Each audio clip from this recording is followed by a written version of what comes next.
Selamat sore Bu Guru, saya Aldadi Najar akan menjelaskan tentang apa sih itu dimensi 3 beserta contoh soalnya. Stay tune. Jadi dimensi 3 adalah ilmu yang mempelajari tentang elemen bangun ruang dasar. Yang rumus basicnya itu kita menggunakan rumus Pitagoras, yaitu C kuadrat sama dengan B kuadrat ditambah A kuadrat, yaitu sisi miring sama dengan sisi depan ditambah sisi samping. Terus ada rumus untuk mencari jarak antar titik. Pertama-tama tuh kalau mencari suatu titik dalam dimensi 3 tuh kita harus menentukan bangun datarnya dulu. Bangun datar itu adalah dua titik yang membentuk suatu bangun, atau seperti ini, seperti samping-samping kelas, seperti ini, seperti bentukan apa. Dan ini merupakan dua dimensi. Jadi kita menggunakan rumus yaitu N merupakan sisi dikali akar 2. Akar 2 mewakili dua dimensi. Sedangkan untuk diagonal ruang kita menggunakan 3 dimensi. Kenapa? Karena ada gabungan antara beberapa ruang seperti ruang ini membentuk suatu ruang seperti ini. Dan itu merupakan 3 dimensi. Kita langsung saja masuk ke contoh soalnya. Contoh soal pertama. Panjang kubus diketahui adalah 4 cm. Tentukan jarak antara titik A ke titik G.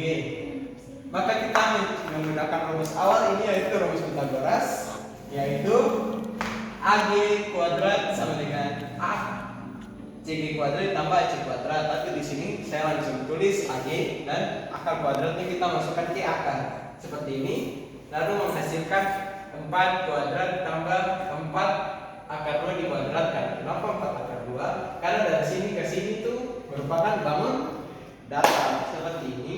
Terus kita kalikan menjadi 16 ditambah 32 adalah akar 48, yaitu 4 akar 3 cm. Contoh yang kedua. Dari gambar seperti ini diketahui rusuknya adalah 6 cm.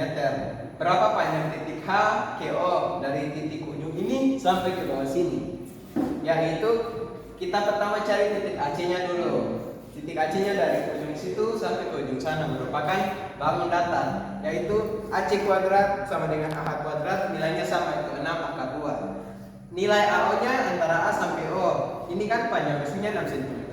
Sampai O itu merupakan setengah dari panjang bangun datarnya, berarti 1/2 AC, yaitu 3 akar 2. Terus kita masukkan ke dalam rumus Pitagorasnya, yaitu H sudut HO kuadrat sama dengan HA kuadrat dikurang HO kuadrat, yaitu 6 akar 2 dikuadratkan dikurang 3 akar 2 dikuadratkan sama dengan 72 dikurang 18, yaitu 54. Akar dari 54 adalah 3 akar 6. Berikutnya ada materi statistika. Apa itu sih statistika? Statistika merupakan suatu metode untuk mencari atau menghitung data secara akurat. Dan ada contoh soalnya. Contoh pertama yaitu di suatu kelas 12-2 ada terdapat nilai ujian yang diikuti oleh 65 siswa. Untuk intervalnya ada 1, 2, 3, 4, 5, 6, 7. Ada 7 kelas. Frekuensinya ada 6, 8, 11, 14, 12, 8, 6. Totalnya 65. Untuk interval kelasnya ada 25 sampai 34. 35 sampai 24, 45 sampai 54, 55 sampai 64, 65 sampai 74, 75 sampai 84, 85 sampai 94. Pertama-tama kita diminta menentukan modusnya. Rumus modul adalah L0 ditambah C dikali B1 per B1 ditambah B2. Untuk L0-nya yaitu 50 dikurang titik tepinya, yaitu 0,5, yaitu 54,5. Untuk nilai C adalah 64 dikurang 55 sama dengan 9. B1 14 kurang 11 3, 14 kurang 12 2. Kenapa 14 dikurang 11? Karena 14 merupakan nilai tertinggi dan ini adalah nilai atasnya, sedangkan ininya nilai di bawahnya. Lalu kita masukkan ke dalam persamaan modus, yaitu 54,5 ditambah 9 dikali 3 per 3 tambah 2, yaitu 54,5 ditambah 5,4, yaitu 59,9. Soal kedua yaitu tentukan mean. Rumus mean adalah kalau tanda seperti ini artinya rata-rata sama dengan sigma I sama dengan 1 Fi dikali Xi per sigma Ni sama dengan 1 Fi. Untuk nilai Fi nya sama dengan 65 karena jumlah dari frekuensinya adalah 65. Untuk nilai Xi merupakan nilai tengah dari suatu interval. Nilai tengah dari 25 sampai 34 adalah 29,5, 35 sampai ini, dan seterusnya jumlahnya ada 416,5. Lalu kita masukkan ke dalam persamaannya, yaitu 416,5 dibagi 6,5 sama dengan 6,4. Berikutnya adalah kaidah pencacahan. Dalam kaidah pencacahan itu ada beberapa seperti permutasi, kombinasi, faktorial, perjumlahan dan perkalian dan sebagainya. Di sini saya menggunakan faktorial dan juga permutasi. Yang pertama adalah faktorial, tentukan hasil dari 12 faktorial per 6 faktorial dikali 7 faktorial. Soal yang kedua adalah tentukan permutasi dari kata A. Untuk tentukan soal nomor 1 kita jabarkan dulu 12 faktorial sampai ke 7 faktorial kan, supaya bisa dibagi. Jadi 12 kali 11 kali 10 kali 9 kali 8 kali 7 kali 6 kali 7 faktorial per 6 kali 5 kali 4 kali 3 kali 2 kali 7 faktorial.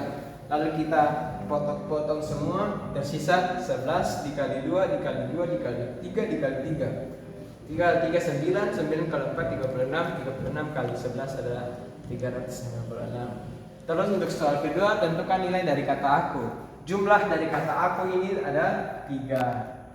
Untuk masing-masing nilainya itu ada A, K, dan U. A ada 1, K ada 1, U ada 1. Maka kita masukkan ke rumus adalah N dikali jumlah nilai A, nilai K, nilai U. Jadinya 3 faktorial per 1 faktorial kali 1 faktorial kali 1 faktorial. 1 faktorial adalah 1. Jadi anggapannya sudah sisa 3 kali 2 kali 1, 3 kali 2 6. Jadi adalah materi berikutnya adalah peluang. Contoh soalnya yaitu Aldani mencoba tes PDN sebanyak 12 kali. Maka kita tentukan peluang lulusnya Aldani berapa dan frekuensi harapannya berapa. Jadi rumus peluang adalah peluang suatu kejadian sama dengan banyaknya kejadian yang diharapkan per jumlah kejadiannya sama dengan NA. Jumlah kejadiannya itu adalah antara lulus atau tidak. Ini merupakan A-nya. NA-nya sama dengan 2. Berarti 2 per NS. NS-nya itu 12 kali, yaitu jumlah tesnya sama dengan 12. 2 bagi 12 kita bagi 2 sama dengan bagi 2, jadinya C per 6. Untuk frekuensi harapannya yaitu frekuensi harapan sama dengan peluang suatu kejadian dikali kejadian yang diharapkan, jadinya C per 6 dikali 12 kita bagi 2, maka frekuensi harapannya adalah 2. Demikian yang dapat saya jelaskan. Terima kasih.